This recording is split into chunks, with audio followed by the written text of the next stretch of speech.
வணக்கம் மக்களே, இது நம்ம ஊர் கருவாட்டு கடை.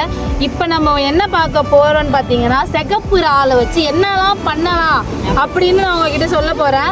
இந்த சிகப்பு இறால் பார்த்தீங்கன்னா நீங்கள் குழம்பு வைக்கலாம், தொக்கு வைக்கலாம், இல்லை கிரேவி பண்ணுறீங்களா பண்ணுங்க. அது மட்டும் இல்லாமல் நீங்கள் துவையல் கூட வச்சு சாப்பிட்லாம். அது இல்லாமல் நீங்கள் இதை வறுத்து பொடியாக்கி சாப்பிட்டீங்கன்னா நீங்கள் டெய்லி இந்த பொடி இல்லாமல் சாப்பிடவே மாட்டீங்க. அந்த அளவுக்கு ஒரு டேஸ்டான பொடி இதில் செய்யலாம். அது மட்டும் இல்லாமல் இன்னும் என்னென்னா, இந்த இறாலை நீங்கள் அப்படியே டைரெக்டாக நீங்கள் அப்படியே லைட்டாக ரோஸ்ட் மாதிரி வறுத்து அப்படியே சாப்பிட்டீங்கன்னா அந்த அளவுக்கு டேஸ்ட்டாக இருக்கும், மணமாக இருக்கும், உங்கள் வீடே மணக்கும். இந்த இறால் பார்த்தீங்கன்னா உங்களுக்கு ரொம்ப ரொம்ப ரொம்ப ரொம்ப நல்லது. இது பார்த்தீங்கன்னா நம்ம சென்னாக்குனி பார்ப்போம் இல்லையா, அதோட அம்மா தான், வேறு யாரும் கிடையாது. அவங்க அம்மாவை தான் நம்ம பார்த்துக்கிட்டு இருக்கோம். சின்னதாக இருந்தால் குட்டி இறால், இது கொஞ்சம் பெரிய இறால், அவ்வளவுதான். உங்களுக்கு இந்த இறால் வேணும் அப்படின்னா நீங்கள் நம்ம ஊர் கருவாடு கடையை காண்டாக்ட் பண்ணுங்க. ஸ்க்ரீனில் என்னோட நம்பர் இருக்குது, மறக்காமல் காண்டாக்ட் பண்ணுங்கள். உங்கள் ஃப்ரெண்ட்ஸுக்கு ஷேர் பண்ணுங்கள்.